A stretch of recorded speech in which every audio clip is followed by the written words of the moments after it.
Այս իշխանության օրոք բոլոր հայրենասեր մարդիկ լինելու են թիրախում, որովհետև այս իշխանությունները կատարում են Իլհամ Ալիևի պահանջները։ Մեկնաբանելով լեգենդար հետախույզ Արթուր Ավանեսյանի Կանդազի նախօրեի կալանքը ընդգծում է Ուժեղ Հայաստան կուսակցության առաջնորդ Սամվել Կարապետյանը։ Ինչը չկարողացավ անել Ալիևը եւ Ադրբեջանը 30 տարվա ընթացքում, իրենց հրամանով դա կատարեց Հայաստանի իշխանությունը, բայց շուտով մեր հաղթանակից հետո հերոսները նորից դառնալու են հերոս։ Անդրադառնալով բնակչության սոցիալական վիճակին, Սամվել Կարապետյանը նկատում է, որ գործող իշխանությունների համար ավելի լավ է, որ հասարակության մեջ գերակշռեն աղքատները։ Այս իշխանությունները չեն կարող ընդունել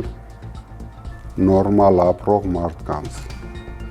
Նրանք կարում են կառավարել միայն աղքատ մարդկանց, որ 10,000 դրամ թոշակ բարձրացնելով թելադրեն իրենց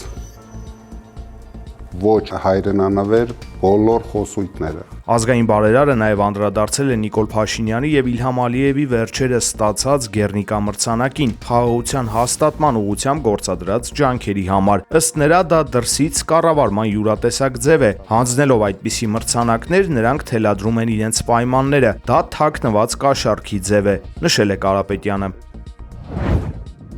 Կարծում հանդիպել են Հայաստան-Թուրքիա համատեղ աշխատանքային խմբի անդամները, քննարկելու Գյումրի-Կարս երկաթգծի վերականգնման եւ գործարկման հարցը, հայտնել է մեր երկրի արտգործնախարարությունը։ Ըստ պաշտոնական աղբյուրի հանդիպումը անցկացվել է երկու երկրների միջև հարաբերությունների կարգավորման շրջանակներում, նախկինում ձեռք բերված պայմանավորվածությունների համաձայն։ Աշխատանքային խումբը քննարկել է տեխնիկական մանրամասները եւ անհրաժեշտ քայլերը, որոնք թույլ կտան սեղմ ժամկետներում վերագործարկել ռազմավարական նշանակություն ունեցող այս կառուցվածքը։ Հանդիպանը արձագանքել է Հայաստանում ԱՄՆ դեսպանատունը, տեղի ունեցածը որակելով որպես պատմական առաջընթաց խաղաղ ու բարգավաճ հարավային Կովկասի կերտման ճանապարհին։ Դեսպանատան տարածած հաղորդագրության մեջ նշվում է, որ այս առանցքային օղակի վերականգնումը կարևոր քայլ է տարածաշրջանային կայունության ապահովման համար։ ԱՄՆ դիվանագիտական ներկայացուցչությունը ողջունել է տասնամյակներ շարունակ փակված տնտեսական ու հասարակական կապերի վերաբացման ուղղված կոնկրետ քայլերի ձեռնարկումը։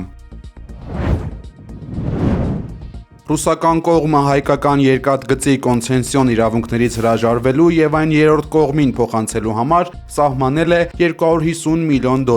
կամ ավելի քան 900 միլիոն դրամի նախնական գին։ Հայաստանի իշխանությունները դիտարկում են կառավարումը այլ երկրի հանձնելու հնարավորությունը, քանի որ ներկայիս իրավիճակում, երբ ռուսական հարավկովկասյան երկաթուղի ընկերությունը գտնվում է պատժամիջոցների տակ, երկաթուղային տրանսպորտով դեպի Եվրոպա արտահանումներ կազմակերպելն ու լոգիստիկ նոր շղթաներում ինտեգրվելը դարձել է գրեթե անհնարին։ Պաշտոնական Երևանը հակված է գտնել այնպիսի գործընկեր, որը կկարողանա ապահովել անարգել ելք դեպի արևմտյան շուկաներ եւ ներդրումներ կատարել ենթակառուցվածքների արդիականացման մեջ։ Այս ամենի ֆոնին Ռուսաստանը նախազգուշացնում է, որ բացի հիմնական գումարից, նոր գնորդը ստիպված կլինի միլիոնավոր դոլարներ ներդնել քանդված հատվածների վերականգնման համար, իսկ Հայաստանի համար ԵԱՏՄ տնտեսական գոտուց դուրս գալն էլ կարող է հանգեցնել բեռնափոխադրումների կտրուկ նվազման եւ լրացուցիչ տնտեսական կորուստների։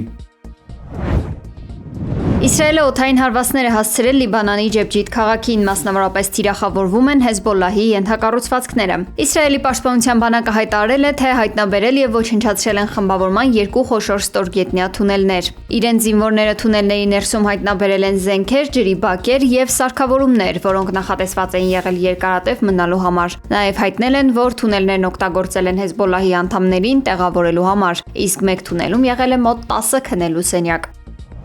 I saw it the other day, pictures of Donald Trump. ԱՄՆ նախագահ Դոնալդ Թրամփը քննադատել է Գերմանիայի կանցլեր Ֆրիդրիխ Մերցին Իրանի նկատմամբ նրա դիրքորոշման համար։ Սեփական երկրի խնդիրները մի կողմում թողած ղեկավարը միաժամանակ մեղադրել է Գերմանիայի առաջնորդին Բերլինի տնտեսական եւ այլ խնդիրների համար։ Գերմանիայի կանցլեր Ֆրիդրիխ Մերցը կարծում է, որ Իրանի համար ընդունելի է միջուկային զենք ունենալը։ Նա պատկերացում չունի, թե ինչի մասին է խոսում, գրել է Սպիտակ տան ղեկավարը Truth Social-ում։ Թրամփը շարունակել է կրկնել նույն թեզերը, հավաստիացնելով, եթե Իրանը միջուկային զենք ունենար, ամբողջ աշխարհը պատանդ կլիներ։ Ես հիմա Իրանի դեմ գործողություններ եմ ձեռնարկում, որոնք այլ երկրներ կամ նախագահներ պետք է վաղուց ձեռնարկեին, պնդել է Թրամփը։ Զարմանալի չէ, որ Գերմանիան այդքան վատ վիճակում է, թե տնտեսապես, թե այլ կերպ, հավելել է ամերիկացի առաջնորդը։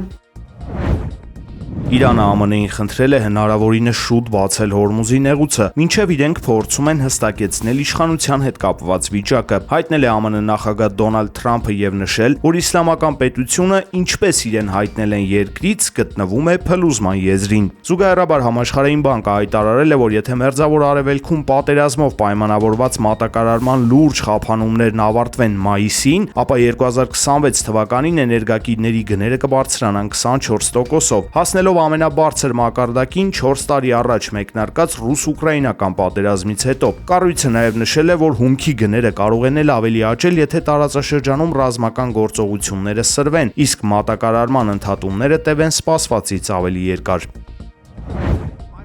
ԱՄՆ նախագահ Դոնալդ Թրամփի վարկանիշն անկում է ապրում եւ հասել է իր ներկայիս լիազորությունների ժամկետին նվազագույն մակարդակին։ Ամերիկացիները գնալով ավելի դժգոհ են կենսամակարդակի անկման եւ Իրանի հետ ընթացող ոչ ժողովրդահաճո պատերազմի կառավարումից։ Reuters-ի իրականացրած քառօրյա հարցման համաձայն ամերիկացիների միայն 34%-ն է հավանություն տալիս Սպիտակ տանը Թրամփի գործունեությանը։ Մոտավորապես 2 շաբաթ առաջ իրականացված նախորդ հարցման համեմատ Թրամփի վարկանիշն ընկել է 2%-ով։ 2025 թվականի հունվարին պաշտոնը ստանձնելուց ի վեր, երբ նրա վարկանիշը 47% էր, Թրամփի դիրքերը հանրության շրջանում կայուն անկում են գրանցում։ Աղբյուրը նաև հայտնում է, որ հարցվածների միայն 22%-ն է գոհ կյանքի թանկացման դեմ նախագահի իրականացրած քայլերից։ Նախորդ հարցման համեմատ այստեղ անկումը 3%-ի չափով է։ Արաբական Միացյալ Էմիրությունները մայիսի 1-ից դուրս կգա OPEC եւ OPEC+ նավթ արտադրող երկրների կազմակերպություններից։ Հայտնել են պետական լրատվամիջոցները, դա անվանելով խոշոր արդյունահանողի ռազմավարական որոշում։ Այս որոշումն արտացոլում է Էմիրությունների երկարաժամկետ ռազմավարական եւ տնտեսական տեսլականը եւ զարգացող էներգետիկ պրոֆիլը, հայտնել է պետական լրատվական գործակալությունը։ Միաժամանակ նավթի գինը կտրուկ աճել է, կրկին բարձրանալով բարելի դիմաց $110-ից, քանի որ Հորմուզի կենսական նշանակության նեղուցի վերաբացման հարցում առաջընթաց դեռևս չկա։ Brent տեսակի նավթի գինն աճել է 2.8%-ով, կազմելով $111-ից ավելի, իսկ ամերիկյան WTI տեսակի նավթի ֆյուչերսները թանկացել են 3.4%-ով, անցնելով $99 սահմանը 1 բարելի դիմաց։ Հարևան Վրաստանում մեկնարկել են վրաց ուղղափառ եկեղեցու նոր պատրիարքի ընտրությունները։ Ըստ սահմանված կանոնադրության, ընտրությունը անցնում է հստակ փուլերով։ Նախ սինոդը ուղղափառ եկեղեցիների կառավարման բարձրագույն մարմինը պետք է առաջադրի 3 թեկնածու, որից հետո ընդլայնված նիստում տեղի կունենա վերջնական քվեարկությունը։ Հաղթող կճանաչվի այն թեկնածուն, ով կստանա ձայների ավելի քան 50%-ը։ Վրաց եկեղեցու գահը թափուր է մնացել մարտի 17-ին կաթողիկոս պատրիարք Իլիա II-ի մայից հետո, որը վախճանվել է 93 տարեկան հասակում։ Դեռևս կենդանության օրոք նա իր տեղապահեր նշանակել Սենակիի եւ Չխորոտսկու 57-ամյա միտրոպոլիտ Չիոյին։ Փորձագետների կարծիքով հենց նա է համարվում ամենահավանական թեկնածուն։